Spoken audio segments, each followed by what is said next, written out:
então não vou me delongar, né, me apresentando, fazendo alusão a alguma coisa específica. Vou direto ao ponto para a gente poder, né, ganhar tempo aqui nesse momento tão importante do grupo, né, como a Dani falou.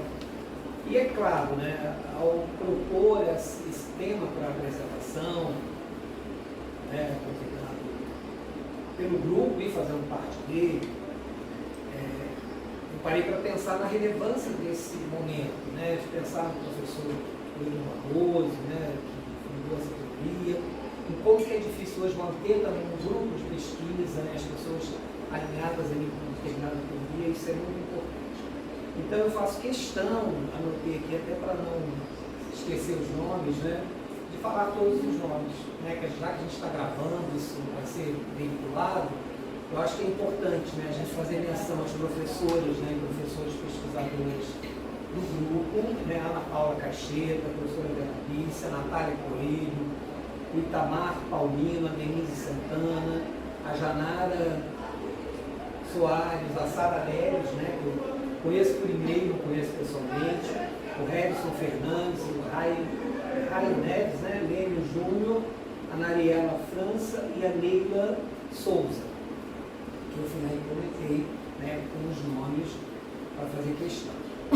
E claro, tem que destacar também a responsabilidade que é, de fato, né, apresentar abrir esse evento, né, com uma pesquisa que já vem há algum tempo, né, sendo trabalhada por mim, então eu me sinto extremamente envaidecido por um lugar, mas com uma responsabilidade aí, né, redobrada.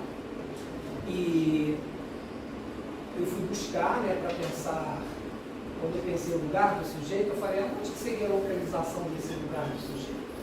E aí lá nos verbetes, né, da epistemologia do romance, também que é uma publicação que tem um vulto, né, relevante, né, nesse lugar do grupo, volume 1 dos verbetes da epistemologia do romance, né, a Ana Paula Caixeta, as professoras Ana Paula Caixeta e a Alice Barroso, falam, né, dessa questão que a pesquisa fixa, né, em uma espécie de entre-lugar acadêmico. E aí, claro, eu fiquei pensando o que seria esse entre-lugar. É aquilo que, de alguma maneira, nós fazemos, né, que é sair de uma positividade, né, em busca de uma outra questão nas ciências humanas, de um outro lugar de pesquisa, que foge dos padrões que até então a gente conhece enquanto uma pesquisa positivista, né? Eu vou ler, porque senão eu acho que eu vou me atrapalhar, né? Porque eu começo a pensar em outras coisas.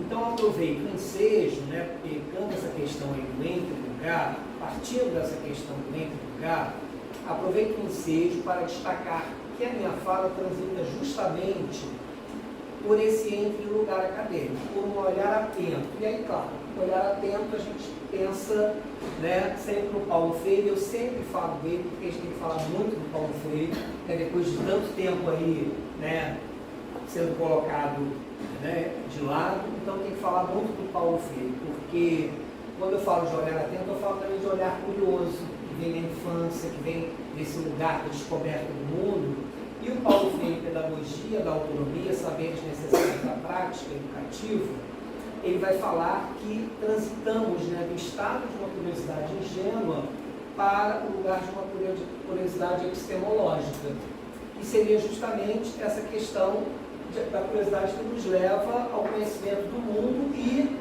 puxando para a minha pesquisa o conhecimento de si mesmo. Porque se eu conheço o mundo, e eu faço parte do mundo, eu vou pensar quem sou eu, né?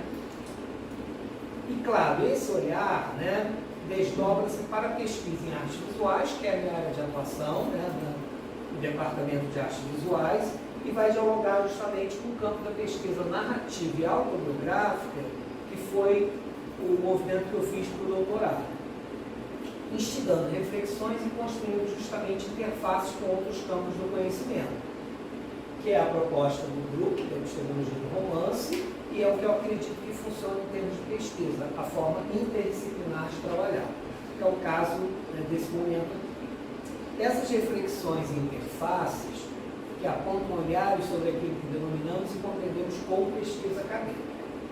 Por isso, ao trazer o título, né, o lugar do sujeito no contexto da pesquisa acadêmica, reflexões sobre a escrita de si como dispositivo de enunciação, eu não tenho por uma intenção e pretensão nesse momento apontar questões fundantes do discurso enunciativo, mas sim articular o texto e o contexto, que seriam justamente dois elementos, né, da enunciação, dois elementos fundamentais de qualquer enunciação. O texto, e aí a gente pode pensar o texto numa perspectiva, né, não só estruturalista, mas pós-estruturalista, que é muito mais interessante no nosso campo de pesquisa, e o contexto no qual as coisas acontecem.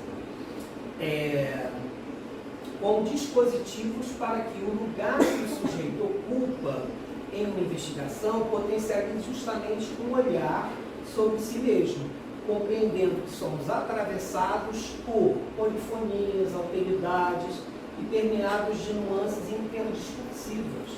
E aí, nesse momento, eu me volto para o Bakhtin, Mikhail Bakhtin, que foi uma formação que eu tive no mestrado, que me possibilitou muita abertura conceitual para pensar na questão do discurso e da linguagem, né?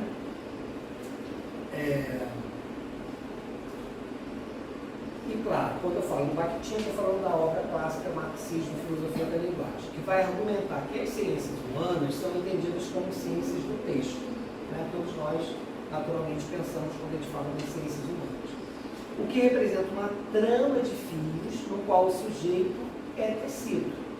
Nesse caminho, Marília Amorim, que é uma outra pesquisadora, estudiosa do Bakhtin, que tem um livro chamado Pesquisador e seu Outro, Bakhtin nas Ciências Humanas, vai dizer que, desse modo, o que há de fundamentalmente humano no homem é o fato de ser um sujeito falante, né, da possibilidade da verbalização, produtor de texto e aí, claro, de enunciações. Então eu puxo também isso para o lugar da articulação, da reflexão que a gente pretende. Nas palavras também de Beth Bright, uma outra pesquisadora de Bakhtin, um livro bacana chamado Bakhtin Conceitos Chaves, né? Ela diz que a enunciação é o processo que produz e nele deixa marcas da subjetividade, da intersubjetividade, ou seja, a relação, né, dos sujeitos a partir da subjetividade, da alteridade, no sentido disso que a gente estava falando, da presença, né, daquilo que é, digamos, do outro que me completa, né? Então, quando eu olho para vocês, eu os vejo na totalidade, como vocês também podem me ver na totalidade, né? A câmera enquadra o sujeito, né, e privilegia essa questão mesmo do rosto, da mente. E, se a gente for pensar, a alteridade é fundamental para um completar o outro, que caracterizam a linguagem. Então, a gente pode não falar, mas a gente se completa ao olhar o outro. Por isso que o presencial tem essa carga fundante, né, do discurso, da aula, né, do encontro entre as pessoas. É fundamental nós pensarmos, né, nesse lugar da presença, né, dos sujeitos. Não que eu seja contra o online, o virtual e tudo mais, mas o presencial ainda marca, né, esse lugar do encontro. Eu entendo que a partir dessa perspectiva apontada por Bright, que alguém que tem história e contexto, porque todo sujeito tem uma história, ninguém é esvaziado, né, um saco vazio. Nasceu, veio ao mundo, chorou, já começou, né, já ganhou nome, já estava no quarto todo decorado, já tem nome antes de nascer, né, praticamente era o contrário, nascer para dar o nome, agora já tem nome antes. Então ele já vai construindo uma história para esse sujeito. Pode contá-la de diferentes formas, ou seja, cada sujeito conta a sua história de diferentes modos, sobretudo ao articular diferentes discursos e contextos.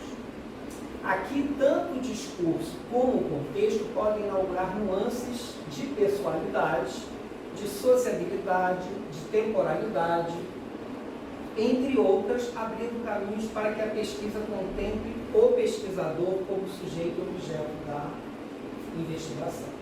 Então, essa é a grande equação com a qual eu me reparo quando, na formação do doutorado, né, essa questão de me tornar sujeito objeto de uma investigação, e é o desafio que eu proponho também para os orientandos, né, começando lá nos PCCs, no PIBIC, agora no mestrado, né, eu os provoco a pensar que uma pesquisa né, Raíssa? Ela pode transitar nessa questão, nessa equação entre um e outro. Você não precisa se distanciar do seu objeto de estudo. O texto tem que repousar. Sim, o texto tem que repousar. A escrita tem que ficar em algum momento lá para ganhar depois um outro olhar. Mas o sujeito não precisa descansar. Nós não descansamos em nenhum momento porque o inconsciente não para. Então a gente está ali, né, nessa potência de pensar o tempo todo.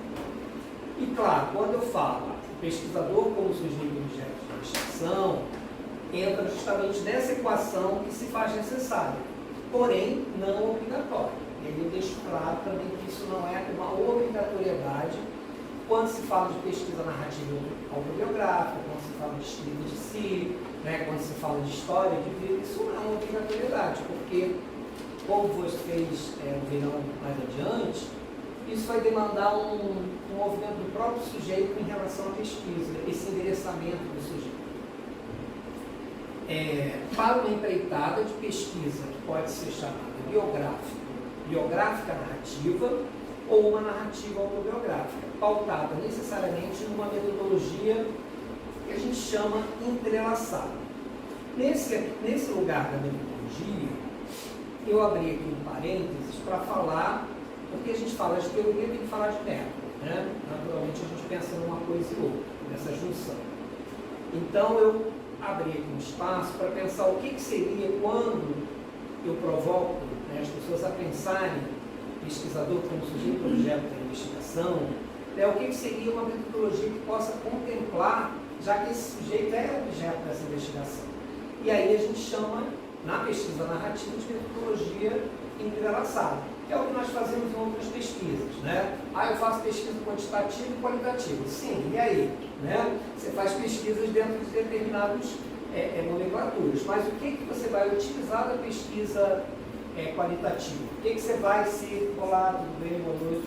O que você vai pegar dessa pesquisa? O que você vai comprar? Né? Dentro do mercado, você vai lá e compra determinados métodos para aplicar na sua pesquisa, naturalmente. Então, vale destacar rapidamente, né? Fui escrevendo o que eu falei, não vai dar tempo, vou tirar. Rapidamente, que no campo da pesquisa narrativa existe uma tensão, né? Notadamente e normalmente, que aparece entre a revisão teórica como uma base estrutural, que nós temos que fazer isso, né? E a revisão teórica como um tipo de conversa entre a teoria e a vida. Por que é uma conversa entre a teoria e a vida? Porque se eu faço uma pesquisa, eu vou para uma base estrutural e para uma revisão teórica, quem faz essa lição dessa própria estrutura e dessa base é o sujeito que escolhe. Não é o orientador que faz isso, a gente orienta a fazê-lo. Mas é o sujeito que vai fazer as escolhas dos arquivos, daquilo que ele quer. Então, isso implica também na vida do sujeito, porque as escolhas que fazemos, elas dependem naturalmente do nosso contexto, da nossa vida, da nossa experiência, do nosso cotidiano, né? De fatores que são determinantes para todos nós. Lembrando sempre que os cotidianos são diferentes, aí a gente traz Michel de Certeau para nos ajudar a pensar, né, que são cotidianos e não cotidiano, né, ele está no plural, mas que faz parte dessa trama, né, entre pesquisa, escrita e tudo mais. Ou pelo menos entre a teoria e as histórias de vida contidas na pesquisa. Por que a teoria e as histórias de vida? Porque, como eu falei, todo sujeito é um sujeito com experiência, é um sujeito que tem história. Se ele tem história, ele tem uma história de vida. Por isso que essa nomenclatura dentro da pesquisa narrativa aparece, porque quando a gente fala assim, história de vida, história da vida não dá, né? Da vida vai cair em outro lugar. Mas quando a gente fala de história de vida, a gente parte do escopo da pesquisa narrativa, e a história de vida ela é muito complexa, porque ela enreda uma série de fatores para você pensar como que aquele sujeito viveu a vida. E vive, né? Porque está no presente, está vivo, está ali atuando. Isso está num livro chamado Pesquisa Narrativa, Experiência, História e Pesquisa Qualitativa, da Glandino e do Conner, né? São dois autores que trabalham com essa perspectiva. Destaco que ao trazer as aberturas que envolvem, a partir do campo da pesquisa narrativa, uma abertura para as histórias de vida, estamos lidando com processos complexos. E aí a gente não precisa ir para o Edgar Morin para pensar na questão do complexo. A gente pode pensar no complexo da nossa própria realidade, né, daquilo que nos envolve cotidianamente com aquilo que a gente lida. Porque a vida é complexa, ela não é nasceu, viveu e morreu, essa tríade aí que a gente sabe, né? A certeza que nós temos é com relação a isso, né? Um dia nós iremos morrer. Mas entre nascimento, vida e morte, né, muitas coisas acontecem. Então, essa complexidade, esse conceito de complexidade, ele aparece porque dentro dessa história de vida você lida com muitas coisas, muitas escolhas. E as escolhas é que determinam a nossa vida, né? As escolhas que fazemos por alguma coisa. Estamos lidando com processos complexos, com uma trama, né, de fios que se entrelaçam.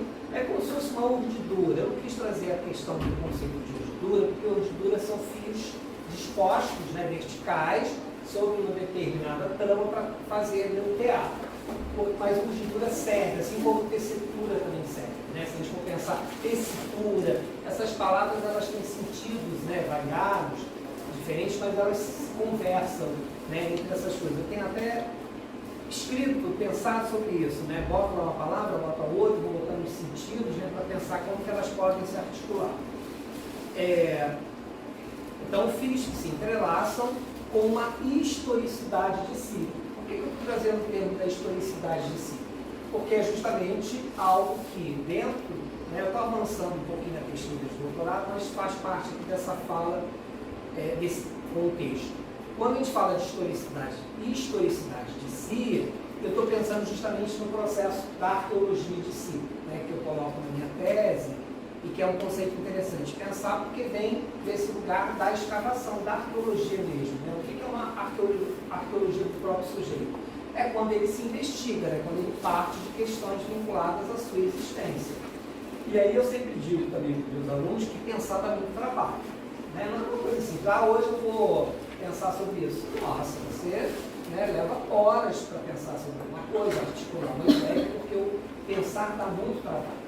A reflexão que deriva desse movimento do pensamento, né, ela é custosa, ela é trabalhada, ela, né, demanda tempo, né, para você fazer. E, claro, nós pensamos o dia inteiro, né, sobre coisas triviais, coisas mais complexas, mas quando a gente para pensar sobre si mesmo, aí a coisa fica mais complexa ainda, né, porque vai de encontro com todas as suas vulnerabilidades, com todas as questões que são atravessadas pelo sujeito e no sujeito.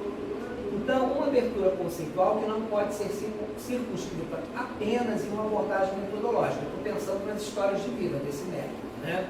Porque a história de vida, considerando a historicidade de si, do sujeito, né, uma abordagem metodológica, né, uma determinada entrada não daria conta, como se a pesquisa com histórias de vida estivesse pautada no método. E não é o caso.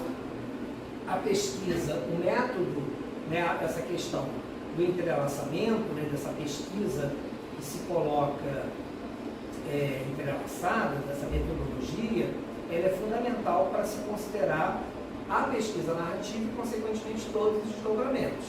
A narrativa de si, a história de vida, a narrativa autobiográfica, porque está tudo dentro de um grande escopo da pesquisa narrativa. Tá? Então, eu quis abrir aqui um lugar para falar disso, porque eu acho que é importante nesse momento. Nesse aspecto, vale frisar que a dimensão da pesquisa narrativa, ela dialoga com os aportes de uma teoria que parte de uma metodologia entrelaçada. Novamente fazendo alusão a Crundini e Connery, né? O Michael Connery e Jean Crundini. Ao considerar um número significativo de ações relacionadas com a vida e a experiência do sujeito em ebulição. É interessante a gente pensar, porque quando a gente coloca água para ferver, fazer um café, né? Nossa, a água ferveu rápido, demorou a ferver, porque vai depender do quê? Do calor, né? Do fogo. E quando a gente pensa sujeito em ebulição, é quando nós provocamos esse sujeito, né? Os nossos orientandos, né, em ebulição, o Luciano está rindo, é que a gente provoca o sujeito a pensar nessas questões, é colocar em ebulição. né? Para chegar num determinado ponto de fervura, né? Para ferver, evaporar, né? Mas tem que ter esse ponto. E aí é o grande desafio, né, de trabalhar com essas questões, porque tem um ponto. E aí você que tem que dizer qual é o ponto. É o sujeito que diz qual é o ponto, até no código, que eu estou chamando de sujeito em ebulição. E aí, claro, em processo de elaboração, que aí entra também as questões, né, de elaborar o que se viveu, de se pensar nas escolhas, nas trajetórias feitas, enfim, uma série de processos que são particulares para cada um pela nossa singularidade e subjetividade, mas que perpassam, né, todos os seres, né, todos os sujeitos. De reelaboração, e aí a gente tem que ter uma atenção, porque eu uso muito essa palavra re, né, essa partícula re. E aí, claro, eu sempre penso nela, porque quando eu a uso, eu poderia ser memória, memoração, ressignificação. Essa partícula, né, quando empregamos essa partícula re, indicamos uma intensidade nesse registro da expressão. Né? Essa memória, essa memoração ganha uma intensidade, rememoração, ressignificação, reedição, né, de um livro. O livro ganha potência, intensidade. Olha que interessante como às vezes essas pequenas coisinhas, né, elas mudam o sentido e, claro, elas são determinantes para que a gente pense sobre os sentidos que damos às palavras, ao texto que elaboramos. Então, aqui, ao empregarmos a partícula re, indicamos uma intensidade no registro da memória, naturalmente, porque se trata de rememoração. E, consequentemente, nos processos de avivamento de lembranças. Ou seja, eu estou movimentando o sujeito, estou me movimentando para cada vez pensar mais naquilo que me aconteceu, naquilo que ocorreu, naquilo que eu vivi na minha infância, né? E todos os fatores determinantes para a minha subjetividade. E que, né, nós fazemos parte do grupo das ciências humanas, não que ciências exatas não tenham isso, né? Hoje tem muita pesquisa narrativa vinculada à história de vida do médico, sabe, do dentista. Então vai para a humana para pensar por que ele escolhe aquela profissão. São investigações feitas por sujeitos das ciências humanas, mas trazendo essas narrativas, essas falas desses profissionais, né, que escolheram uma outra área, matemática, enfim, né? Então se aplica a pensar nisso. Avivamento das lembranças daquilo que se esconde nos escombros do inconsciente, né? Aí a gente vai trazer o Freud, porque não tem como não pensar nessa questão da psicanálise nesse momento, porque a gente está trabalhando com essa questão de retorno de algumas coisas, né? As próprias reminiscências, elas são trazidas a partir de sonhos, de atos falhos, né, de escrita. Às vezes você escreve alguma coisa, escreve outra coisa, você fala, nossa, mas já era isso que eu ia escrever. Então, nos surpreendemos com determinadas, né, situações do cotidiano, fala uma coisa, troca por outra. Isso é muito interessante nós pensarmos, né? E aí, essa questão nos escombros do inconsciente, conforme nos alertou Freud, né? Inicialmente uma conferência sobre lembranças incorporadas, né? Como que a gente coloca isso lá para debaixo do tapete? Pega a vassourinha, levanta o tapete, igual aqueles desenhos, pega e joga para baixo, deixa lá guardadinho. Ou então fecha a cortina, não quero ver isso, não quero saber disso. São essas lembranças que ficam encobertas, né? Mas que vêm à tona. Elas vêm à tona como? No sonho, como eu falei, nos atos falhos. Presente, quer dizer, essa questão do Freud, né, foi escrita em 1899, nas primeiras publicações psicanalíticas. E posteriormente no texto, Lembranças da Infância e Lembranças Incorporadoras, porque ele foi avançando nessa perspectiva de pensar nesses escombros. Presente na obra, posteriormente, sobre a psicopatologia da vida cotidiana, já em 1901. E Freud, né, é revisto, revirado, né, reestudado muito, porque os sentidos não serão dados a partir dos interesses, né, dentro da perspectiva da psicanálise, mais do que aquilo de como aquilo afeta o sujeito que lê, que interage, né? Aí o Lacan, posteriormente, repensa, né, dá continuidade desses escritos, mas a obra fundante seria a obra freudiana. Por isso que aqui eu estou fazendo menção a ela.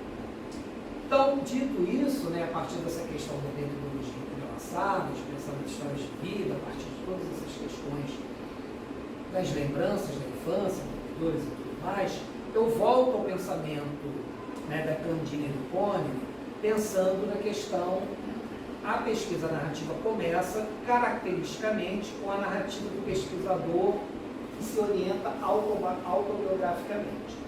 E aí eu estou voltando ao pensamento do Pônio e da Candini, para a gente pensar justamente qual é o objetivo da pesquisa narrativa e de quais são essas nuances que decorrem dela. História de vida, narrativa de si, escrita de si, arqueologia de si, que é uma nomenclatura que eu trago, né, que já foi inquirido em outro momento, né, no sentido de dizer assim, mas, né, você está com a pretensão, essa pergunta que às vezes é feita, né, de fazer uma arqueologia, eu falei sim, uma arqueologia de mim mesmo posso fazer, né, é uma arqueologia de si, é justamente revisitar esses lugares para produzir um texto que possa dar conta. E nem tudo também precisa ser dito numa arqueologia de si. Né? Mais à frente eu vou falar nesse lugar de que o dito e o não dito, naquilo que às vezes fica lá, né, escondido, que nem não precisa ser dito. Né? Você diz para si mesmo, no primeiro momento, no sentido de se ver no texto, que é importante, né? A catarse, a escrita, né? Eu estou falando aqui de um lugar, né, das artes visuais, do departamento, né? Eu tenho aqui artistas visuais assistindo, e a produção poética vem desse lugar da catarse mesmo, né? Daquilo que se exterioriza. E a escrita não é diferente disso.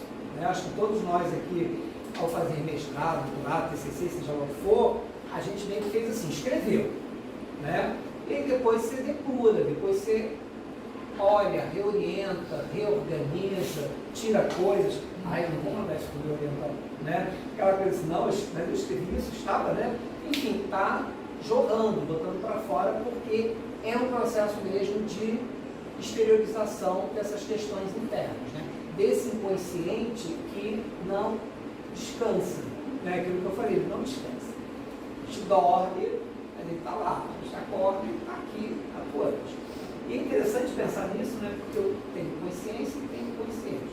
Aqui eu sei onde eu boto as coisas, o que eu faço, né? Às vezes tem um tropeço e tal, porque ele está ali do lado. Né?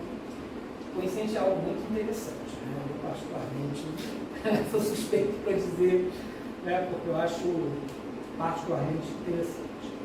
Então vamos lá, só voltar para o meu termo. A pesquisa narrativa começa caracteristicamente com a narrativa do pesquisador, de como que ele conta essa história. Ela é orientada autobiograficamente porque ela vai se associar justamente com isso que eu estou falando, desse enigma, que faz parte de todos nós. É o que seria o enigma da vida? Algumas pessoas podem dizer, é a morte, né? Porque a gente não sabe o que vai acontecer. Não é a morte não, porque na morte eu sei o que vai acontecer, né? É a vida, é o momento agora. Não, o enigma da vida para mim é, né, as questões familiares, é o casamento, enfim, é estar solteiro. Cada um vai deslocar, vai pensar no enigma a partir do seu momento, do seu lugar. E quando a gente fala do enigma, a gente está falando do quebra-cabeça. Porque quando eu brinco de quebra-cabeça, todos nós aqui, né, aquelas peças todas aí, por vezes é uma imagem que a gente reconhece, por outras é uma paisagem, né, e você fica, nossa, onde vai encaixar essa peça? Né, tem campeonatos de quebra-cabeça, enfim, porque quanto mais rápido você monta, entende-se que mais rápido você percebeu as nuances de cada parte, de cada fragmento. Né? Se você demora mais, você está, né, fazendo aquele processo de vasculhar, enfim. Então, esses autores vão denominar, né, essa questão do enigma, da pesquisa, e alguns outros vão falar do problema da pesquisa. Né? A gente usa problema, porque a gente fala com o aluno e tal, com o mestrando, disseram isso para mim, você tem que ter um problema na sua pesquisa. Eu falei, gente, eu tenho muitos problemas na pesquisa. Eu não tenho um problema, eu tenho muitos, né, para resolver. Não, mas tem que ter o problema da pesquisa, ou questão da pesquisa. A questão eu acho mais interessante, a palavra questão da pesquisa, porque leva a pergunta de partida, leva a pergunta da pesquisa, que é uma questão, uma interrogação que você faz a si mesmo. Então, quando eu tenho uma questão de pesquisa, eu posso tensioná-la para um problema. Né? Por isso que eu parto, né, dos títulos, dos resumos e tal, porque isso está me ajudando a pensar em como que eu criei um enunciado, né, para pensar numa escrita. Destaco que a questão do enigma refere-se ao processo de elaboração, porque o enigma associado ao quebra-cabeça ele está vinculado a uma coisa concreta, de uma imagem que eu tenho que decifrar e montar. Ao mesmo tempo, esse enigma que é do sujeito, que é da vida, da existência, de tudo mais, ele está vinculado a um processo de elaboração. E acredito que também de rememoração, pensando naquele né, que intensifica. E aí, mais à frente, vocês vão entender por que eu estou frisando isso, essa questão de intensidade. Apontado por Freud no texto O Sonho é a Realização de um Desejo. Né? Na obra A Interpretação dos Sonhos, é uma obra clássica, né, de 1900, né? Pois o processo, associando-se à ideia de um quebra-cabeça que precisa ser observado, olhado em suas partes, que em um primeiro momento estão fragmentadas, né, porque elas estão todas fragmentadas e dispersas, para posteriormente decifrar. Então é esse enigma que você decifra desse quebra-cabeça e monta o quebra-cabeça. A vida é mais difícil, né, decifrar esse enigma e montar, mas dá para fazer, O que nos leva a uma imagem do todo. Só que aí a gente cai num problema, né? Esse problema não é de pesquisa, falando de escrita e tudo mais. Por quê? Fragmentou, está ali tudo solto, monta, algumas pessoas desmontam para remontar. Só que aquilo já está impregnado no sujeito da imagem. Esse todo. Que aí a gente cai no lugar da imagem, né? Que para nossa área de artes visuais é um conceito assim, né? A mesma coisa que dizer o que é arte, né? O que é uma imagem é impossível. Quando é uma imagem, por que é uma imagem, onde é uma imagem, torna-se mais fácil de pensar. Do mesmo modo, quando eu penso que é não o que é arte, mas quando, como, por que é arte, né? Aí fica mais fácil entender isso. Então, o que nos leva à imagem de um todo, né? Quando eu escrevo isso, o que nos leva à imagem de um todo. E aí também fui lá para Bakhtin Valente. Será se existe uma imagem desse todo? Né? Será se essa imagem da alteridade, né, que me completa e no outro é possível? Porque eu não me vejo inteiro. Aí eu passei para pensar nisso. Né? Eu olho no espelho, mas eu estou vendo o meu contrário, o meu reflexo. Então, o sujeito não se vê. Eu não me completo. Eu não consigo me ver com uma totalidade. Eu preciso da Berenice, da Raíssa, do Luciano, do Roberto, todo mundo para me ver inteiro. E vocês precisam, naturalmente, desse outro. Né? Então, isso é uma questão, né, acho que para ser pensada, né, quero pensar mais sobre isso quando eu escrevi essa questão, que nos leva à imagem de um todo do quebra-cabeça, mas de si mesmo é possível. Então, será que existe uma imagem desse todo? Do sujeito, naturalmente, não, porque eu não conseguirei viver desse todo. Uma completude visual capaz de elucidar o enigma presente na imagem, olha que frase linda, né? Uma completude visual capaz de elucidar o enigma presente na imagem, desvendar uma imagem impossível. E aí a gente pode retomar questões da psicanálise, que eu me apoio muito, porque me ajuda a pensar nessa questão da imagem, né? Dessa imagem que a criança vê no espelho pela primeira vez, e ela não se reconhece, e é um outro que vai dizer quem ela é. Olha lá, é você. Aí a criança olha para o sujeito, né, porque ouviu, e aí a criança fica confusa, né? Eu estou ali, mas é o outro que está falando que sou eu. Que é justamente o estágio do espelho, né? O texto do Freud clássico também, que vai lidar com essas questões todas das representações do sujeito de si, lá na terra infância. E isso não fica só lá, isso vai meio que deslizando por toda a nossa existência, porque a gente lida com a nossa imagem.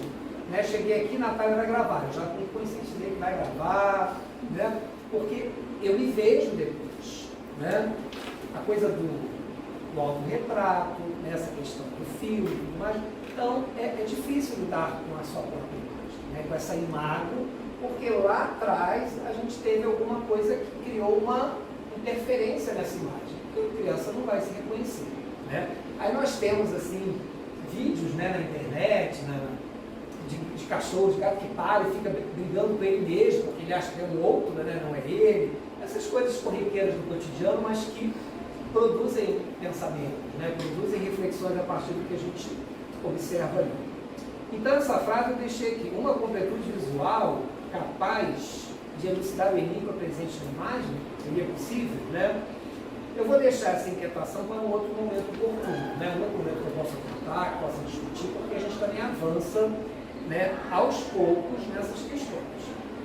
E aí cabe lembrar que eu fui lá no Bakhtin para buscar, né, Ana Paula, nossa Bakhtin, aquela Ana Paula estudiosa também do Bakhtin, buscar essas informações, porque eu falei, não, cabe lembrar que para Bakhtin o texto é inacabado.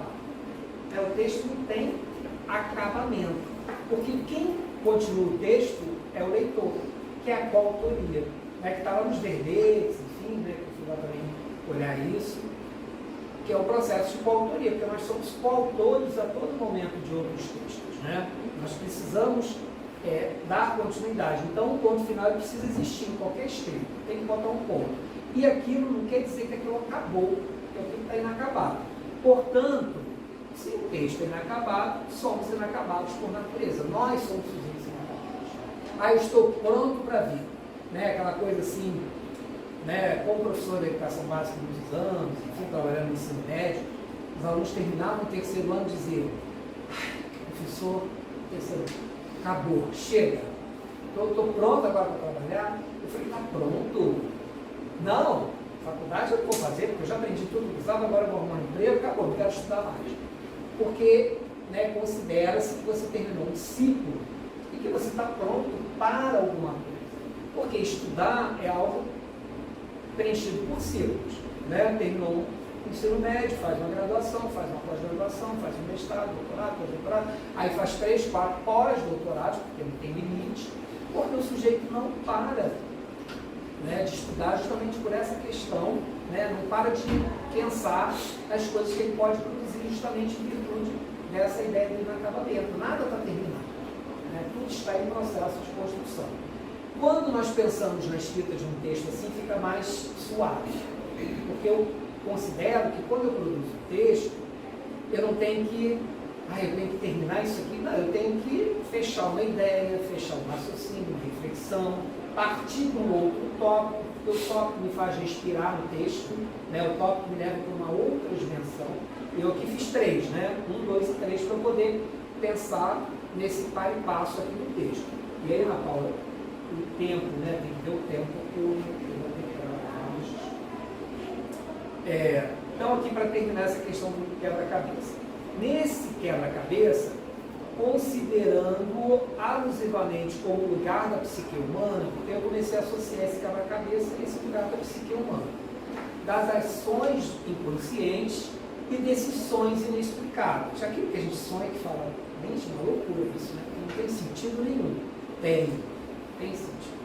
Né? Porque se você for lá e destrinchar, era isso, é aquilo, tem um significante tal do cotidiano que eu passei por ele, mas isso se relaciona com uma outra coisa que eu vivi, isso é que eu posso pensar que o sonho está me distraindo com alguma coisa, mas significa isso, porque é o sujeito que dá sentido ao sonho, né? Tanto que o Freud interpretou os próprios sonhos, né? E você que dá essa interpretação, não é ninguém mais, nenhum outro que vai fazer isso, né? O sujeito escuta seu sonho, mas ele vai ficar atento em como você fala dele, como você cria esse sentido. Considerando alusivamente como lugar da psique humana, das ações inconscientes e dos sonhos inexplicáveis, onde o sujeito não pode fazer parte da cena a ser montada. E aí entra essa complexidade do próprio quebra-cabeça, né? Da vida do sujeito, dessa escrita de si. Porque o sujeito não pode estar no quebra-cabeça, senão ele não monta, né? Necessariamente, esse sujeito precisa estar fora da cena, precisa se distanciar dessa cena para entender, é como sonho, né? Você tem que se distanciar dela para pensar por que você sonhou, quais são as questões ali atreladas. Para observar e assim colocar a peça que faltava, aquela última peça que inaugura a imagem, né? A cena final. Sobretudo pela dimensão daquilo que está dentro e fora.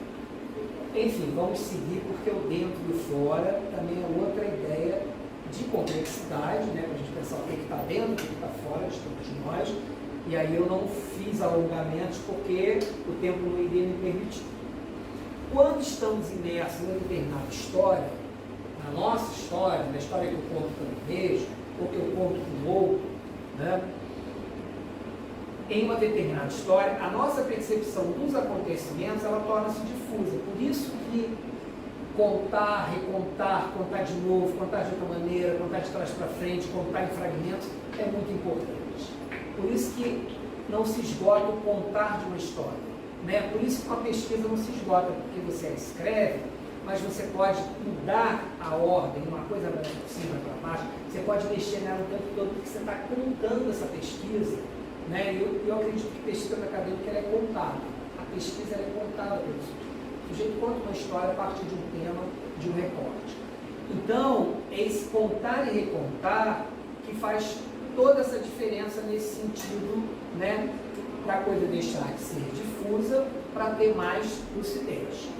Nesse sentido, o processo que compreende uma escrita de si, aí eu entro já nessas questões lá do título dessa escrita de si, né? Reside nesse movimento permanente de contar e recontar, de uma história para si e para o outro, pressupondo um afastamento necessário, o que evidencia uma dimensão de autorreflexividade, né? Quando a gente fala de, eu estou tecendo reflexões, sim, mas a autorreflexividade é uma coisa que o sujeito dirige, né? Igual o psicólogo, né? Autorreflexividade dirigida pelo sujeito, ele que vai fazendo os caminhos, as trilhas, preenchendo lacunas a partir de uma reflexão, por isso que ela é autorreflexividade, por parte do sujeito e da sua história, porque é a história que faz parte desse processo autorreflexivo, é a história que me faz pensar autorreflexivamente, digamos. Retomando a teoria do Bakhtin, que serve como caminho, pois, segundo a Beth Bright, né, em outro livro, Outros Conceitos Chaves, que seria o volume 2, o conjunto das obras do círculo, né, que seriam os participantes do que atualmente se denomina hoje de círculo de Bakhtin, né, o próprio pseudônimo, né, Voloshinov, do Bakhtin e outras coisas, e outros teóricos da época, motivou o nascimento de uma análise, teoria dialógica do discurso. E aí entra a dialogia dessa parte discursiva. Perspectiva cujas influências e consequências são visíveis nos estudos linguísticos e literários e também nas ciências humanas de maneira geral. Aqui eu estou citando literalmente a Beth Bright. Então, ao considerar inicialmente esse percurso teórico e metodológico trilhado na formação com a pesquisa, né, no mestrado, que aí eu já estou também conduzindo para pensar pesquisador como sujeito e objeto da investigação. Trilhado, né, na formação com a pesquisa de mestrado, a partir do estudo todo, né, que eu precisei fazer do Bakhtin, e alicerçado pela filosofia da linguagem, tenho pensado nessa equação, pesquisador como sujeito e objeto da investigação, quanto na escrita de si como dispositivo de enunciação. E quando a gente fala escrita de si, narrativa de si, elas são coisas que se complementam. Só que a escrita, essa palavra ela tem uma força, né? Escrita de si. Por isso que eu gosto de usá-la como dispositivo de enunciação. Esse dispositivo ponderado, né, particularmente como objeto de descrição, aí a gente precisa ir necessariamente para a filosofia, né, como Michel Foucault, porque a gente parte da arqueologia, né, que seria a arqueologia do saber e tudo mais, para trazer filosoficamente como que ele arregimentou essas questões. E depois ele vai para a parte genealógica, né, o próprio Foucault, que seria em Vigiar e Punir, né, como exemplo. Cabe frisar que penso o dispositivo, né, a partir de Foucault, justamente pela questão da subjetividade, porque é o Foucault que vai trazer essa questão muito presente da subjetividade. Assim, o dispositivo representa uma rede de relações que podem ser estabelecidas entre elementos heterogêneos, discursos, instituições, regramentos, enunciados científicos, proposições filosóficas, morais, e aí o dito e o não dito, que é justamente onde eu tirei, né, isso que me interessa, que é esse dito e o não dito, por exemplo. Conforme consta, esse dito e não dito eu tirei, né, lá no um livro que chama Vocabulários Foucault, né? Um percurso pelos temas, conceitos e autores, que é como se fosse um dicionário. Então ele vai lá, enunciação, né, expositivo, ele tem todos esses conceitos e é muito interessante porque ele localiza as obras, né? Então isso ajuda também a pensar, né? Aí você vai direto na obra a partir desse verbete, né, desse vocabulário. O dito e o não dito, aí eu já estou agora me atrevendo a falar um pouco disso, né? O dito e o não dito como possibilidade de dispositivo incitaria a escritura do sujeito, essa escrita de si, instigando mesmo a pensar na sua história a partir daquilo que pode ou não ser revelado, aquilo que eu falei anteriormente, nem tudo precisa ser dito. Lidar com os aspectos dos imprevistos, né, daquilo que é previsto, mas daquilo que é imprevisto em uma escrita de si, daquilo que não podemos controlar, daquilo que não podemos dizer ou escrever com aval da certeza. Porque se eu falo de uma memória, de um sonho, eu que me autorizo a dizer que aquilo tem uma veracidade. Nem o outro vai dizer que o que o sujeito contou não existe, que aí parte o princípio da pesquisa narrativa, né? Desse contar e recontar. Então o sujeito, ele é consciente de que ele está ali assertivamente criando uma narrativa a partir de questões que ele considera verdadeiras desse ponto de vista da sua história, né? Então fica essa questão, né, desse imprevisto e ao mesmo tempo daquilo que a gente não controla, né? Afinal, lidamos com o imponderável, com esse estranhamento de si mesmo, quando nos colocamos no lugar de sujeito objeto da pesquisa? Lidamos, né? Totalmente com o imponderável, com algo que a gente não domina, porque a escrita de si vai gerar um estranhamento no próprio sujeito, né? Eu já dei algumas disciplinas, né, ateliê, uma disciplina pós, que os alunos ficavam assim, sim, mas essa narrativa e tal, e aí quando eles contam, eles se emocionam, porque aquilo toca no lugar, né? Porque até então não tinha sido tocado, até então não tinha sido compartilhado, não tinha chegado ao outro, e o outro não tinha devolvido com, às vezes, uma intensidade maior do que aquela que você contou. Então isso é muito interessante quando a gente, né, pensa que o outro é fundamental. Esse estranhamento, né, deriva do momento que nos olhamos, aí eu faço alusão a essa questão, né, que eu falei do espelho anteriormente. Esse estranhamento deriva do momento que nos olhamos no espelho, pela primeira vez na infância, vai ter justamente essa demanda do outro. Essa sensação permanece abafada, velada, camuflada por filtros, que é o que nós fazemos conosco mesmo, né? A gente cria filtros, bota coisas, e as outras artificialidades da modernidade, da contemporaneidade, que a gente tem hoje, né? Esses artifícios todos. Então, lidar com a sua própria imagem é sempre um lugar de estranhamento consigo mesmo, né? Por mais que a gente possa tirar fotos e tudo mais, a gente fala, nossa, sou eu mesmo, né? Enfim, está brincando com a imagem lá do fogo. Isso acontece particularmente em uma investigação biográfico-narrativa, uma narrativa autobiográfica, ao lidarmos, né, com entraves entre o que pode e não pode ser dito, entre o que pode ou não ser olhado. E aí a gente também trabalha essa dimensão do ver e olhar, né, o olhar como uma dimensão mais abrangente e o ver como uma perspectiva mais fisiológica. Então tem aí duas questões para se pensar entre o ver e o olhar. Entre o que pode ou não ser olhado, decifrado. Entretanto, aprendi no percurso da pesquisa de doutorado que nem tudo precisa ser desvelado no escrito de si, né? Eu posso desvelar para mim, mas não necessariamente para esse outro, né? Outro ponto, que aí volta a questão do próprio título, né? Outro ponto determinante para esta fala, né, deve ser o lugar do sujeito na pesquisa acadêmica, né? Que lugar é esse? Assim, minha fala também transita entre o lugar do sujeito, em particular a representação e o modo como este sujeito se posiciona como autor de uma história, da sua história, ou mesmo de histórias que vão entrelaçar aspectos experienciais daquilo que foi vivido no percurso de formação e autoformação, como também aspectos da pesquisa, daquilo que é examinado, explorado a partir de um recorte específico de um tema de pesquisa.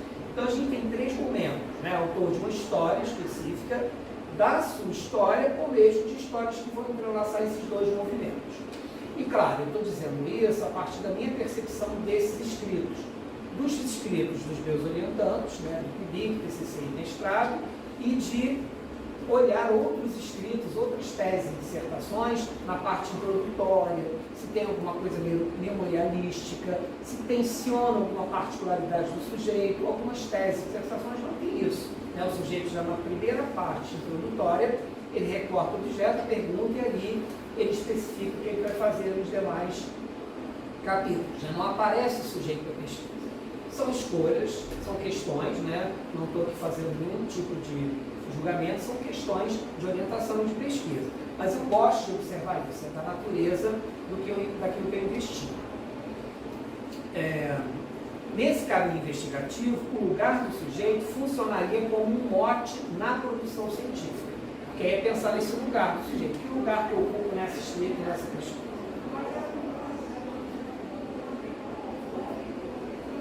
Considerando que a pesquisa, sobretudo no nosso campo das humanidades, enreda o quê?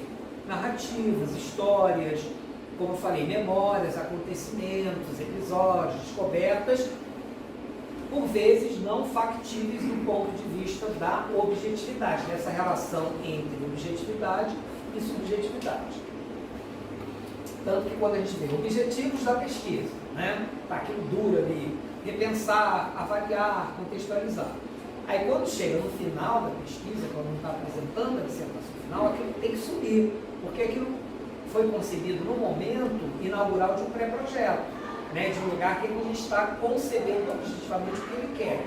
Depois aquilo começa a meio que se misturar e o texto fluido traz tudo isso de maneira que o leitor entende, mas não está ali o objetivo, né, específico, né? Geral específico, né? Ainda tem essa questão de você ter um geral e de você ter um específico. Deixa eu só parei. Continuando. Então, ademais, os aspectos que podem circunscrever, né, o lugar do sujeito na pesquisa, estando esse sujeito posicionado, tensionado, porque aí ele está numa posição, mas tem uma questão de tensão entre esses dois lugares, da objetividade e da subjetividade. Por isso, o interesse pela pesquisa, ou pela ideia de entre-lugar, como um liame que circunscreve o sujeito pesquisador entre dois mundos, que seria o da pessoalidade, disso que eu falei, que às vezes eu não quero aparecer nessa pesquisa, né, eu quero colocar uma introdução que vai falar do meu objeto, do recorte, e eu não quero aparecer, não quero ficar muito explícito, dar uma intimidade nessa escrita, né?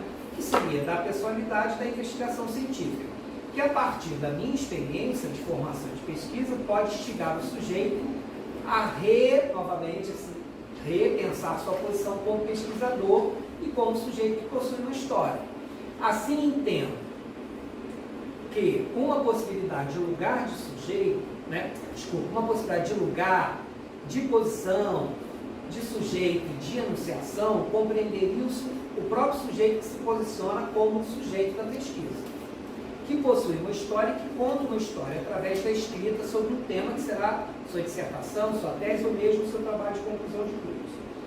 Este sujeito, em algum momento, precisará ter uma posição na escrita, que pode oscilar, a primeira pessoa, a terceira, às vezes ela está muito no plural de modéstia, a terceira, nós pesquisamos, nós compreendemos, né? Considerando que a escrita acadêmica norteia dimensões específicas quanto à sua forma e conteúdo, né? Então, existe uma forma e conteúdo para isso. Ou seja, a delimitação de um objeto, de estudo, seu objetivo, justificativa, revisão do tema, revisão bibliográfica, metodologia, análise e a parte das conclusões, considerações ou reflexões.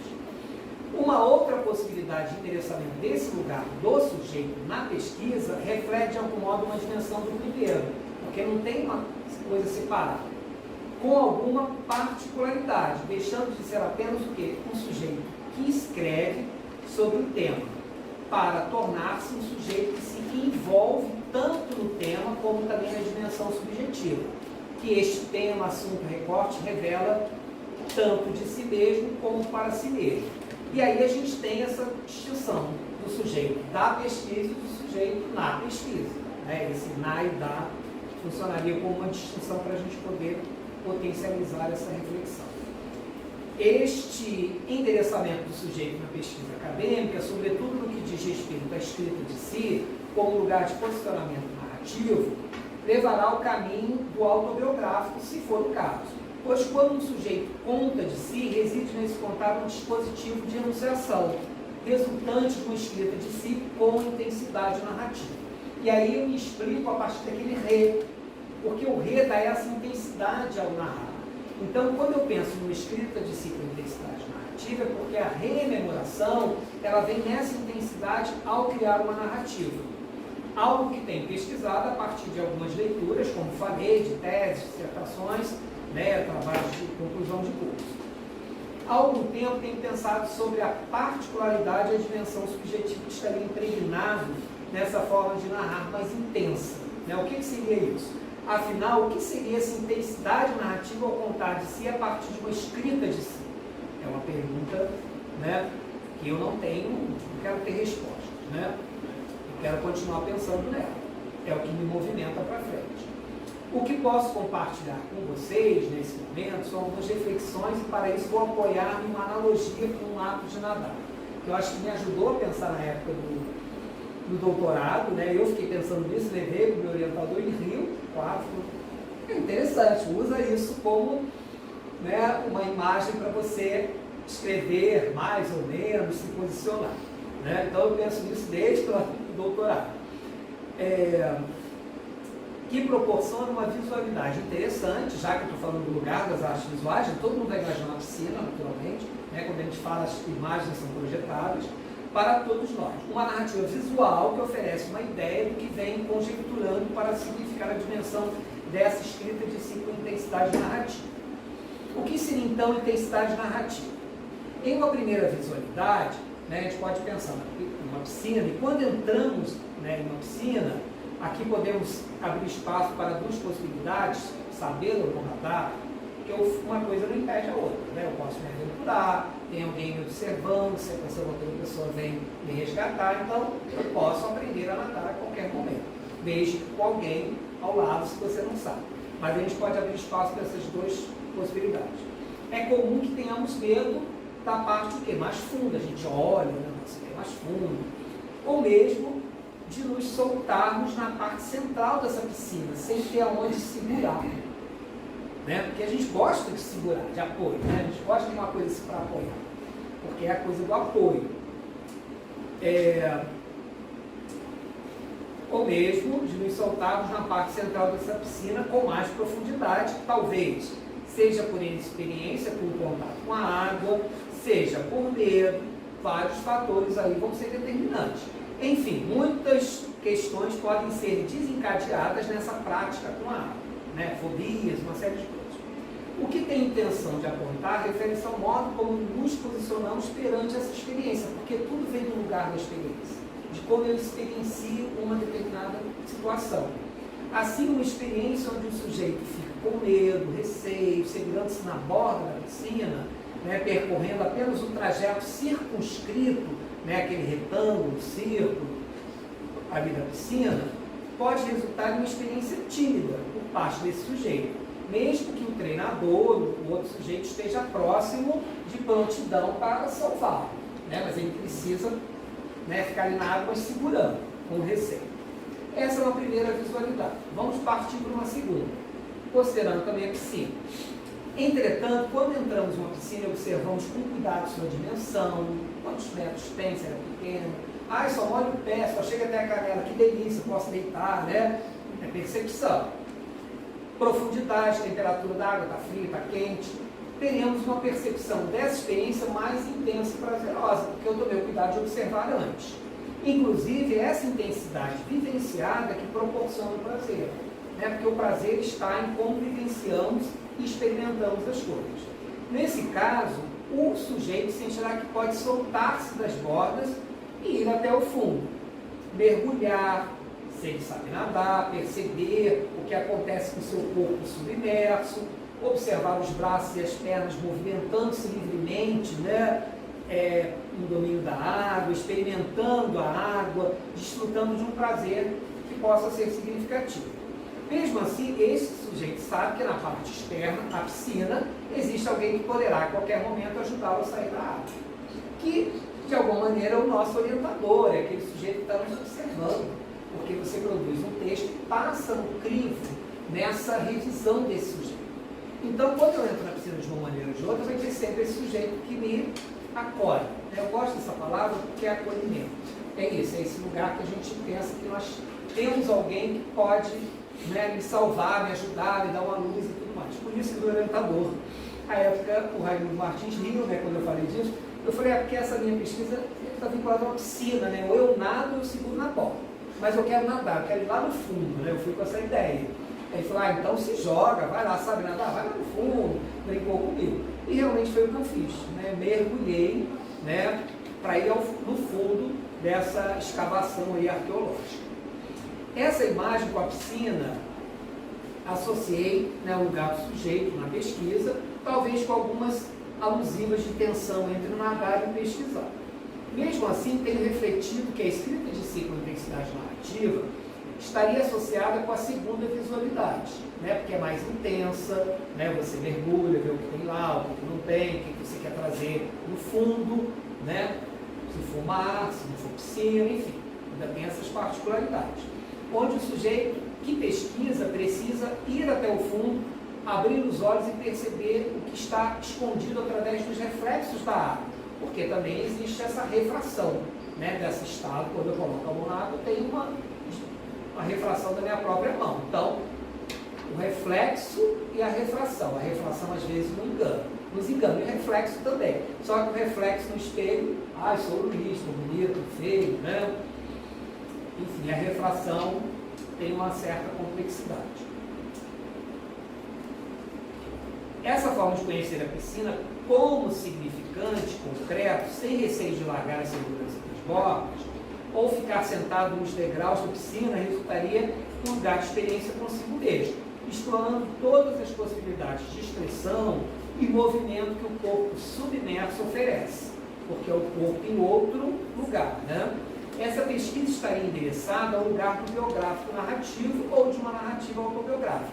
Eu tenho marcado essa fala, né, tenho repetido para ficar assertivamente. Acreditando-se que é necessário mergulhar fundo para perceber o que há de mais profundo em todos nós. Né? O que há de profundo em todos nós. Enquanto a visualidade estaria associada com um sujeito que pesquisa, explora, mas tem receio que pode encontrar na própria pesquisa.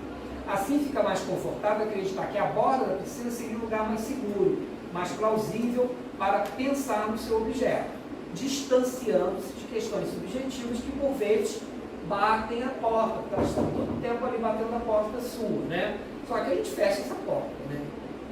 Em muitos casos, fecha a porta.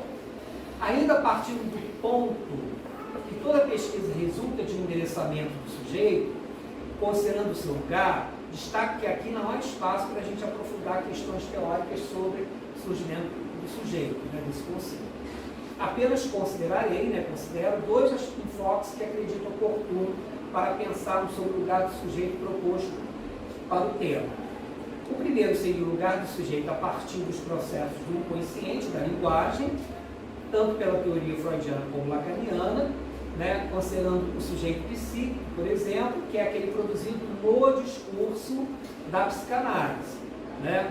Discurso do teste, discurso da psicanálise, discurso das técnicas, tem vários discursos. Mas esse sujeito é produzido nesse discurso, no momento que ele se coloca nesse processo analítico. Objetivado como um sujeito do inconsciente, porque é quando a gente abre essa porta, né, do inconsciente para ele poder atuar e não ficar receoso.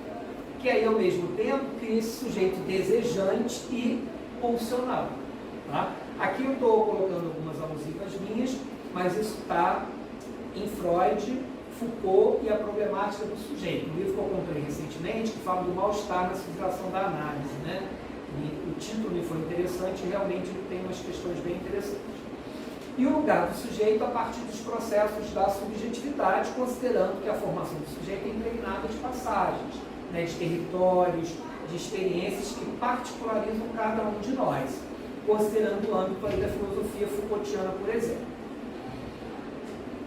Agora eu entro aqui, nessa parte da minha fala, só me diz o tempo, tá? Porque ainda tem esse... Posso ir? Claro.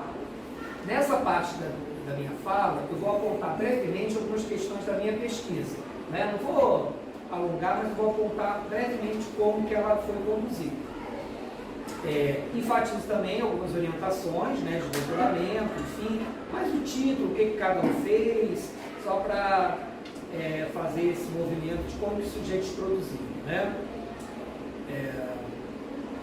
Com uma possibilidade de abertura para que outros sujeitos, né, pensassem sobre questões formativas, autoformativas, assim como os aspectos do vivido a partir desse lugar da experiência. Aqui eu faço alusão ao Walter Benjamin, ao Jorge Larosa, entre outros, aí para pensar, né, a questão da experiência. Enredando assim narrativas, memórias, acontecimentos e descobertas sobre si mesmo.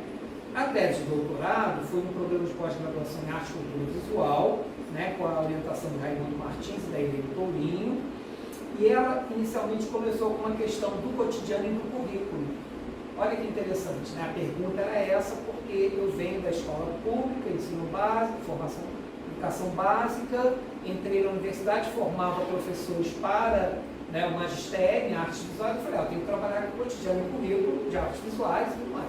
Porque eu fiz isso e, naturalmente, o cotidiano da sala de aula está me desafiando a pensar nessas questões.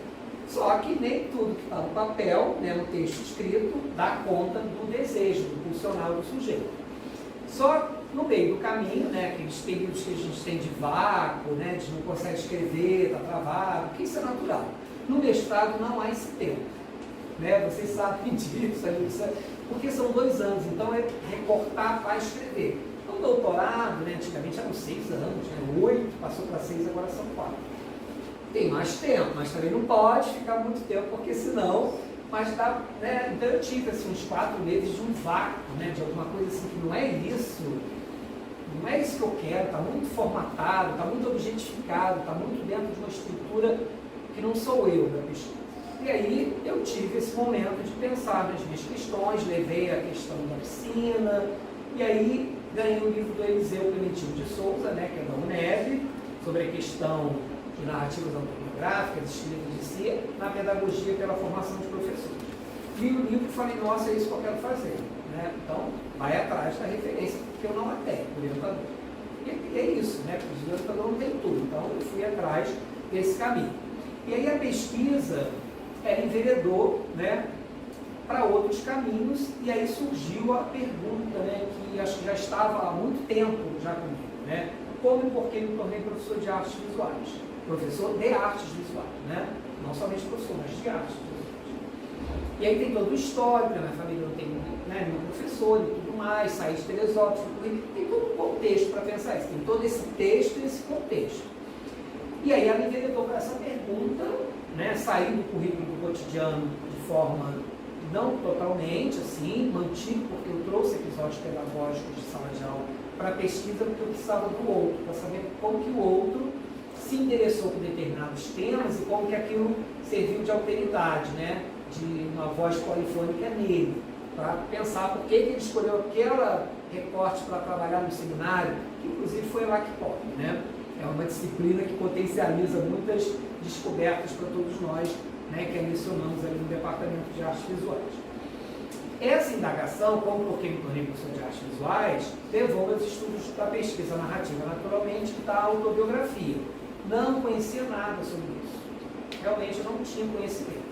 Tanto que no doutorado era cultura visual, arte e cultura visual. Então comprei todos os livros de visualidade, cultura visual, viajei, né, comprei um monte de coisa para ela, daquela pilha, né? Uso parcialmente, porque eu acabei indo para outra literatura. Mas eu achei isso muito profícuo, porque também a cabeça da gente vai se movimentando, né? Então você não fica ali naquele lugar, você traz outros enredos, né, para pensar em pesquisa. E aí enveredou, né, a minha pesquisa foi para essa questão de pensar o que eram histórias de vida, o que eram narrativas de vida, o que seria essa arqueologia de si, que é algo que eu trago, né, no meu texto, esses processos de formação e autoformação, porque até então eu pensava no processo de formação acadêmica, cartesiana na escola, eu entro, estudo, tenho aula, ganho diploma, termino, vou para o ensino médio, aquilo que eu falei dos ciclos. E aí eu falei, sim, mas tem uma outra formação que a gente considera, que é a experiência do cotidiano, da vida, que é autoformativa. Eu dirijo isso. E aí esse conceito foi muito determinante para entender como que eu me autoformei a partir das escolhas que eu fiz, né, dos trânsitos que eu percorri. Sair de Teresópolis para o Rio para o Brasil, enfim, fazer todos esses movimentos. E aí entra também uma questão da temporalidade, a partir do Gaston Pinault, porque o tempo, né, o relógio, o cronos, que marca passado, presente e futuro, eles se entrelaçam, né, eles se justapõem. Então, quando a gente fala de narrar, a gente não narra de forma organizada, linear. Você fala de uma coisa antes, uma depois, uma no meio. Então, essa narrativa não é linear, ela não precisa ser linear. Né? Os fragmentos podem surgir e são costurados, né, com uma grande colcha de retalhos, que eu gosto sempre de pensar na colcha, nos fragmentos, nos tecidos.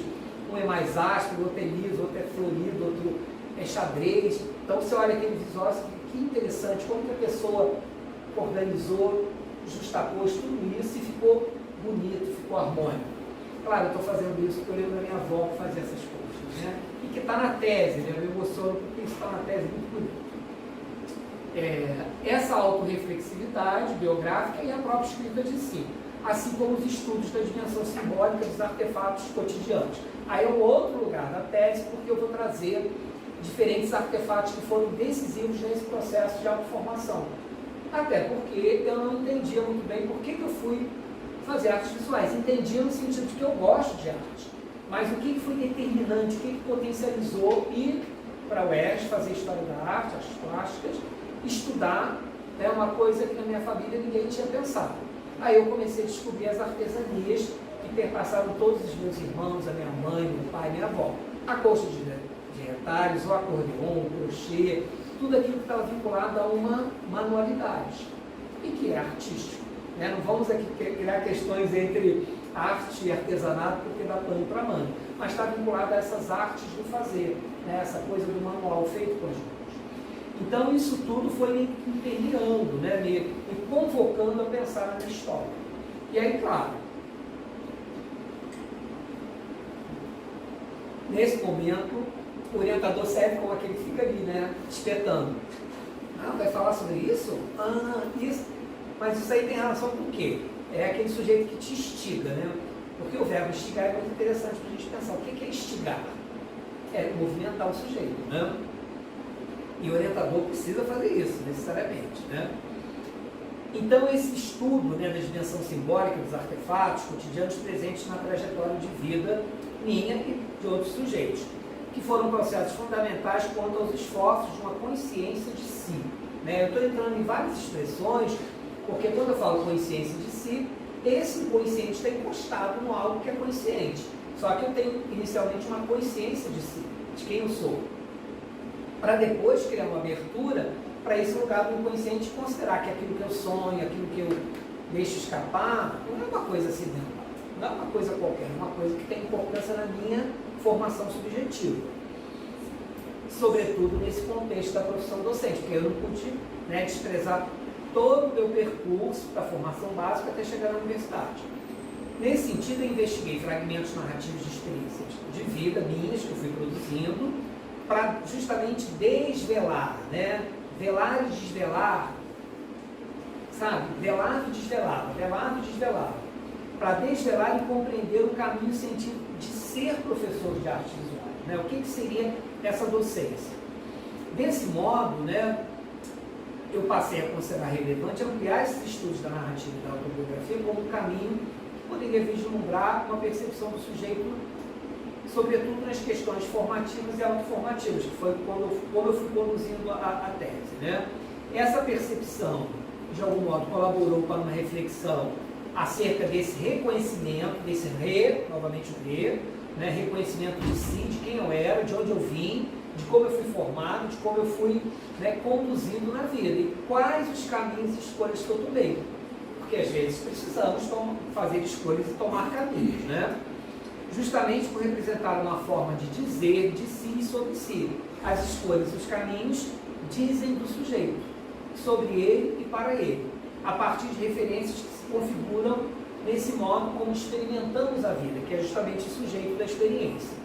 Vale salientar que o movimento de reconhecimento de si, né, provocado pelos atravessamentos estéticos no contexto de vida dos sujeitos, aí eu estou falando meio no plural, né, uma coisa mais abrangente, permitem identificar elementos importantes que tangem processos de formação docente, incitando, por meio de um olhar atento, eles retomam aquela parte inicial, curiosa e epistemológica, o tocar de questões coletivas que se repetem no âmbito do processo formativo do sujeito, como as memórias e as relações afetivas, evidenciadas por esses artefatos simbólicos.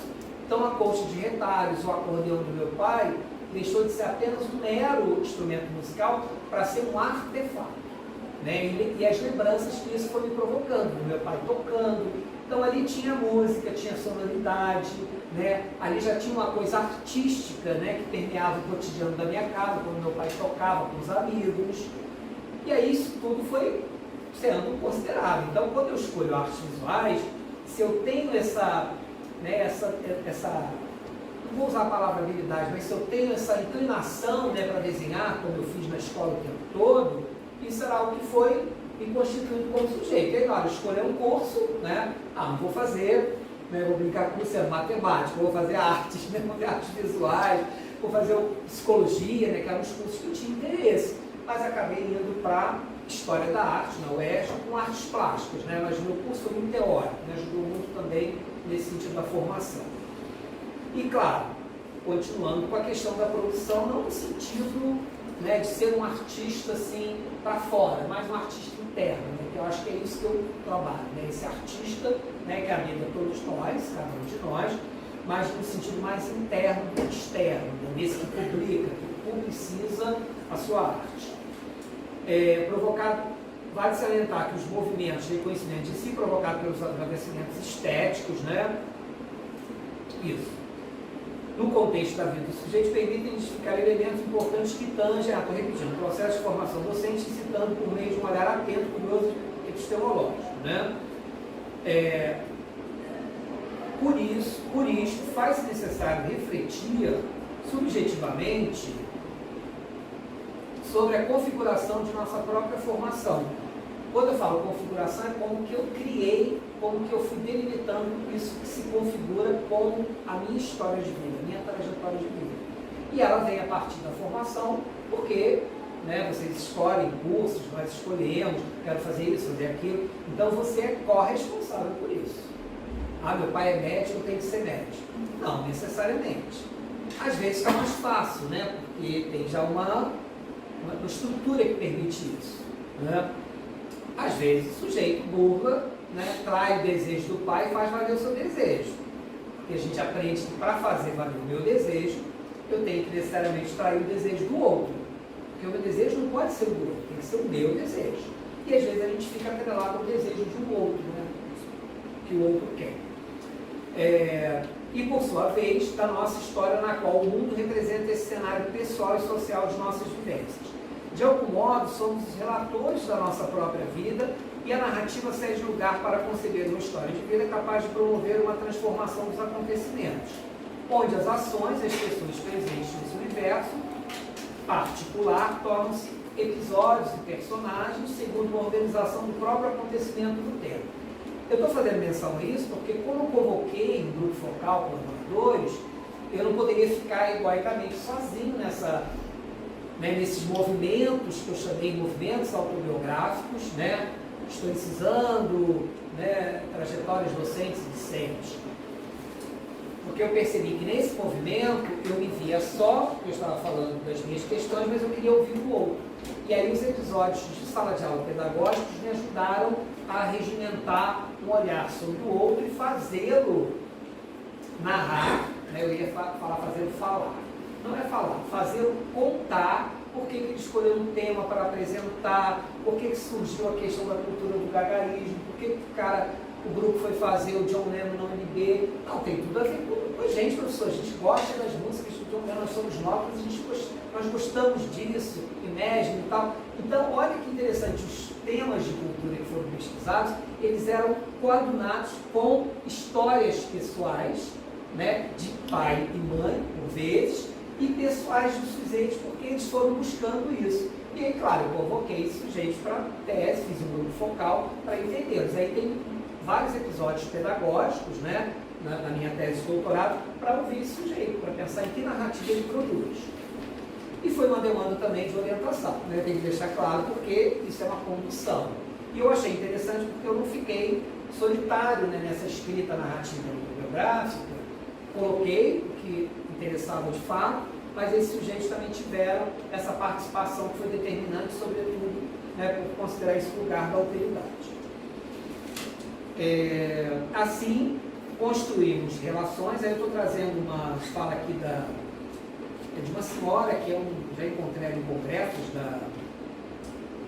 de cultura da biográfica, é um evento que tem sobre autobiografia, né, um evento internacional, que é a Marie-Christine Delory-Monberger, né? É uma francesa, e ela pesquisa todas essas questões vinculadas à autorreflexividade, as questões retrospectivas, prospectivas da existência do sujeito, e ela vai dizer: construímos relações entre eles, damos um lugar e um significado às situações e experiências que vivemos. É a narrativa que faz de nós o próprio personagem da nossa vida e que dá uma história à nossa vida. E aí a gente desmonta aquela história que os mitos, os heróis, os santos, né, a geografia, que em algum momento era muito fundante, porque só esses sujeitos tinham as histórias contadas. E o sujeito comum, nós, professores, outros sujeitos, podem contar a sua história. E aí você desloca essa coisa do mito, né, do herói, que está lá na narrativa, para considerar que todo sujeito pode contar a sua história. E a Delory-Monberger, ela defende essa questão, né, de que o sujeito pode ser o autor, né, dessa narrativa e o próprio personagem.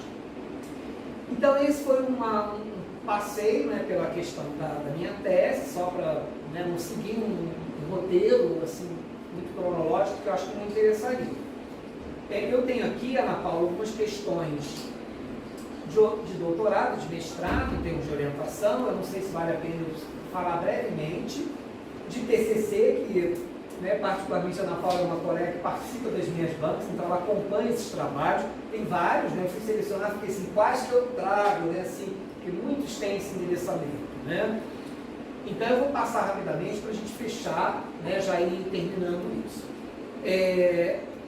Uma orientação de doutorado, que trabalhou com a questão da autoformação, chama-se Sem Líderes e Sem Mestres, Autoformação e Contravisualidade no Movimento Anarcopunk.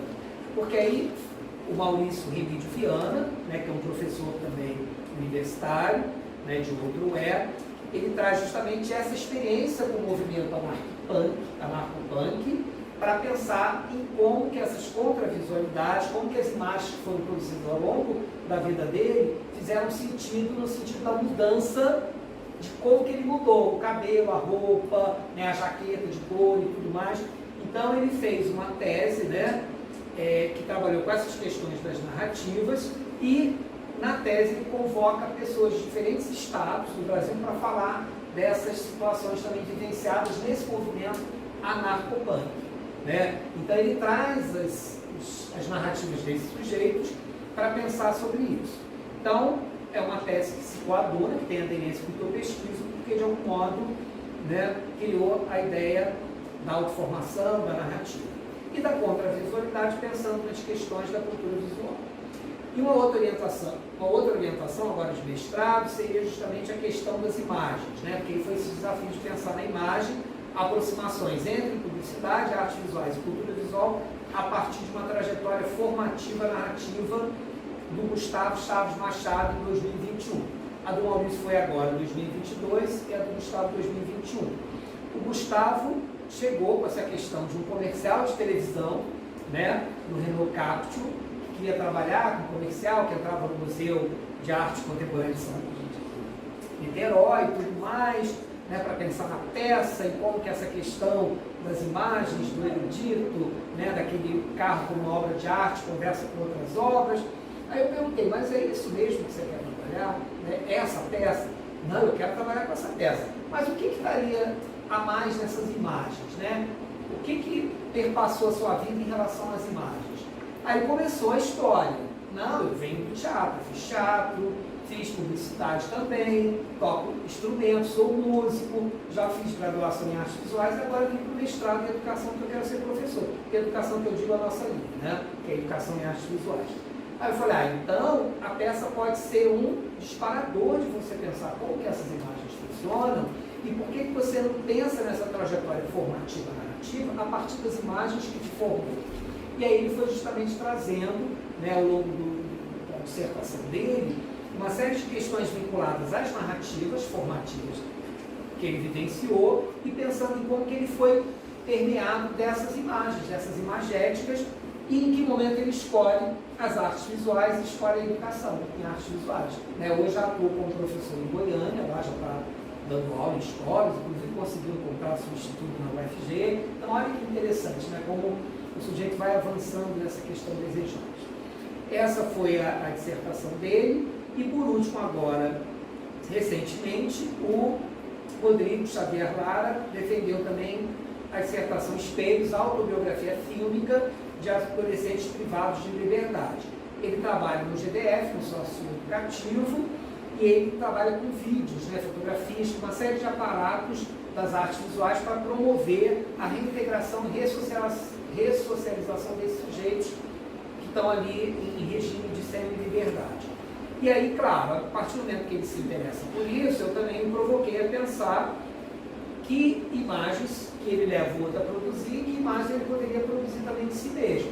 Aí surgiu a caixa de ferramentas do avô, que ele brincava quando criança, surgiu a primeira máquina fotográfica, hoje ele trabalha também como fotógrafo, né, professor de IDF e é fotógrafo. Eu falei, olha que interessante. Então, quando você provoca os sujeitos lá, você está falando de um lugar seu também de formação a partir desse espelho, porque você se vê nesse sujeito, né? Não no espelho que a gente conhece, mas nesse espelho da alteridade. Ele ficou assim, meio, né? Enfim, não querendo mergulhar muito, vamos dizer assim, mas depois no final ele deslanchou. E aí produziu essa dissertação. Com relação aos TCCs, eu tenho vários, eu vou citar bem rapidamente os títulos e um resuminho para a gente fechar. Quando eu voltei do doutorado, em 2015, eu já voltei permeado dessas questões. Então, as minhas orientações começaram a transitar por esse lugar, as disciplinas também, e aí, à medida que a gente começa a oferecer alguma coisa, tem a procura daquilo que é oferecido. E aí, muitos alunos ficaram interessados nessa questão do autoformativo, da trajetória de vida e da aprendizagem. E sempre me perguntando, mas eu posso falar da minha trajetória num TCC? Eu falei, pode, você tem história para contar, você pode falar dela. E aí o Henrique de Siqueira e Silva, em 2016, ele fez dos quadrinhos ao circo uma trajetória de vida e aprendizagem. Ele historicizou todas as experiências que ele teve com o irmão, né, num grupo de circo, como que do circo ele foi para o quadrinho, do quadrinho ele foi para o circo, ou seja, esse trânsito, e como que essa experiência, que é de uma vida, né, no circo, sobretudo quando a gente tem um grupo, uma companhia, né, foi possibilitadora de aprendizagem com a vida, não aprendizagem só na universidade. E aí ele fez um TCC muito interessante nesse caminho, né, pensando em oficinas de desenho, de histórias de quadrinhos, né, em espetáculos circenses, junto com outros sujeitos, né, com crianças, com alunos em escolas, para trabalhar com essas questões do autoformativo e do formativo. Posteriormente tem o TCC da Liana Falcão, A Feminilidade Fantástica, 2017, então eu fui orientando, né, cada vez mais nessa linha. Apontamentos sobre a concepção da bruxa. E aí, claro, ela se liga com essa questão da avó, e que a avó conta, de como a avó conta sobre a bruxa, e ela começa a se ver como uma bruxa, nessa questão do fantástico, da literatura fantástica. E aí ela faz uma tese cheia de fragmentos de pinturas, né, de artefatos visuais, produções visuais, para dialogar com aquilo que ela produz de si mesma, como autorretrato de uma bruxa, como bruxa, e das narrativas que essa avó contava, e ao relembrar, ela vê que a produção imagética de pintura e de desenho dialoga com o que ela ouvia quando criança, numa justa posição entre o verbo e o visual. Né? Estou traduzindo bem sucintamente os trabalhos. Um outro trabalho foi Vilipêndio ao Meu Cadáver, Autorrepresentação Grotesca e Autoformação no Desenho, do Douglas Firmino, também em 2017, que justamente pensou como que ele se autoformou pelo desenho. Né? Se formou na escola e se autoformou ao desenhar. Né? Sempre desenhou. e como que o curso de artes visuais foi determinante para ele pensar nesse corpo dele. E aí tem toda uma questão vinculada ao desenho grotesco, no sentido dessa, dessa necropsilia, dessa coisa necrópsia do próprio corpo, né? A Ana Paula participou, acho que você estava nessa banda, não? De umas imagens assim interessantes, mas muito fortes de desenho. Você conhece o Douglas, né, o trabalho dele, é um desenho muito aprimorado. Então foi um trabalho também que foi pelo lugar da autoformação, né? Então nem sempre é a narrativa, nem sempre é a escrita de si. Você pode tangenciar outras aberturas. Depois vem um outro trabalho do Ademiliano da Silva, 2019, representação de si e do outro, memórias e experiências formativas no contexto das artes visuais, também relembrando que teve coisas muito, né, inusitadas, né, da vida, da experiência de moradia, né, pensando nesse viés autobiográfico, considerando como que ele chega ao curso superior, né, como que ele chega à formação em artes visuais pelo desenho na escola e por uma série de questões vinculadas à memória de pai e de mãe, né, que vai falar que ele é um artista, que ele desenha, então ele vai trazendo essa representação dele e do outro a partir dessas memórias. Depois tem a Daniele da Conceição Silva, né, que fez percursos autobiográficos, apontamentos sobre memórias e experiências formativas, nesse mesmo lugar, um resgate de memórias da infância, em uma outra região, não em Brasília, morava em outro lugar, pensou nos trânsitos efetivados entre uma coisa e outra, por que vai para as artes visuais, com essa pergunta também, fez uma iniciação científica comigo, né, e me ajudou a pensar nesses trabalhos de mestrado e de doutorado, no sentido da leitura e do escrutínio, né, de separação entre os trabalhos que tinham mais densidade na introdução ou não. Então ela fez PIBIC, que foi uma colaboradora até na leitura desses trabalhos e de fazer um mapa dessas publicações de determinados anos, que está vinculado com a pesquisa da pós-graduação. Depois eu tenho um trabalho chamado Narrativas Poéticas Visuais, que foi orientado, né? Atravessar o mundo, ocupar o espaço, habitar paisagens, trazer arte, da Aline Crivellari, né? Que também resgata a questão do pai professor de artes, né? A experiência de viagem, né? Dessa questão toda de como que ela transita esses outros mundos, habita outros espaços, e como que isso é determinante para o processo formativo dela, como que, né, formado em Direito, volta a fazer artes visuais de graduação para experimentar todo esse percurso. Vocês estão assim porque é conhecido, né? Ou seja, pois é, os nomes são, olha como é que são conhecidos, que ótimo, né? E aí depois tem Ana Luísa Camilo de Paula, carteiras escolares com artefatos de expressão artística, narrativa sobre experiências de escolarização. Aí é curioso, porque ela vai trabalhar, enquanto professora já atuante, com as carteiras, né? Por que os alunos não rabiscavam as carteiras? Eu falei, mas não é para não rabiscar. Ela falou, não, porque na minha época eu rabiscava. Eu fazia ali, me tornava, aquilo se tornava parte de mim, eu colocava a minha inscrição. E olha que interessante, ela foi na contramão daquilo que a gente entende como professor, não pode sujar a mesa. Aí ela fez um trabalho sobre a memória dela, de grafite, né, de pichação, de intervenção nessas mesas, na infância, e por que hoje os alunos são comprimidos a não fazer isso. Porque não pode, né, não deve. Então ela fez uma atividade para dizer, pode pintar as mesas, até a mesa é sua tela. Né? Depois limpou tudo, a escola resolveu, mas ela foi por esse lugar que parte dela e encontra o outro, né, os alunos dela nessa pesquisa. Nossa, vou pular, porque tem muita coisa, né? Aí tem o autorretrato, o olhar de si, de Ana Suliane Fontinelli, né, 2022, que vai trabalhar justamente a pandemia, essa questão pertinente do autorretrato, como que ela passou a se representar na pandemia a partir do isolamento, e como que ela se representava antes. Aí ela fez abusivamente uma questão com a Frida Kahlo, no sentido da doença, daquela possibilidade de ficar enferma, e como que ela produziu obras nesse período de reclusão, né? E claro, também foi para a sala de aula, considerando que os alunos produziram autorretratos, né? Deixa eu pular aqui, porque não vai dar tempo. E tem aqui o último, né, que eu gostaria de falar, porque esse é muito particular, assim, um trabalho muito bonito, que é o do... Acho que eu pulei aqui na minha peça.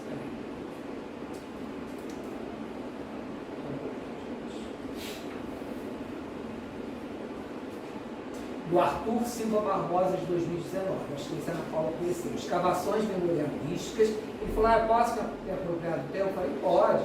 imagens e experiências no processo de formação e autoformação em artes visuais. Quando eu digo que ele é muito particular, é porque ele vai pensar como que essas imagens formaram a sua subjetividade, e uma vez que ele tem uma formação de direito, ele volta para o curso de artes visuais, que é o que ele quer fazer, professor do GBF hoje, e aí ele começa a pensar em como que as imagens foram definidoras desse lugar da arte, e como que fazer direito, a expressão é ótima, né?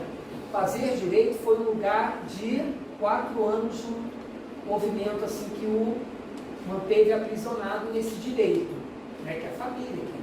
E aí ele teve uma banda para extravasar, ou seja, a arte não deixou de aparecer. E aí ele faz direito, entrega o diploma para a família e tem que fazer artes visuais. E aí ele começa a lembrar, né, aí tem uma questão também de perdas, né, de mãe, umas questões caras para ele na época, de que a mãe o pegava, né, pela mão, sentava no sofá e assistia filmes da tarde clássicos do cinema. E ele adora cinema, né? Então olha que recuperação de memória interessante, né? Porque ele não tinha esse registro, que a mãe morre, então, aí ele falou, mas eu me lembro disso, isso era determinante, quando eu sentava naquele sofá para ver aqueles filmes com a minha mãe, eu não entendia nada, eu era uma criança, mas aquilo foi determinante para que aquelas visualidades pudessem hoje fazer com que eu escolhesse artes visuais e trabalhar com artes visuais. Então são trabalhos assim muito delicados, muito bonitos, que tocam em questões, né, da subjetividade dos sujeitos, mas que eu sempre também deixo aberto. Você tem interesse de fazer uma coisa mais avançada? Você quer fazer uma coisa mais... Né, o que você quer pesquisar?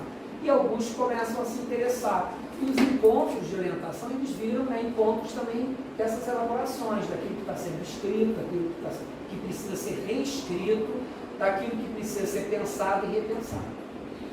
E aí a questão do terceiro PIBIC, na qual eu vou pular, porque eu já falei da Daniele, que eu acho que foi o PIBIC mais interessante, e só teria o outro, mais um PIBIC para fechar, pulei alguns TCCs, que seria o TCC da Marcela Virgínia Cavalcante, que trabalhou com narrativas autobiográficas, isso na iniciação científica. Cadernos e desenhos pessoais com artefatos de autoconhecimento, porque é uma aluna de primeiro período que chegou meio que fora do ingresso regular, entrou na minha disciplina, assim, que eu não tinha outra, e a disciplina chamava Ateliê Autobiográfico, reconhecimento de si, que era a minha pesquisa na graduação.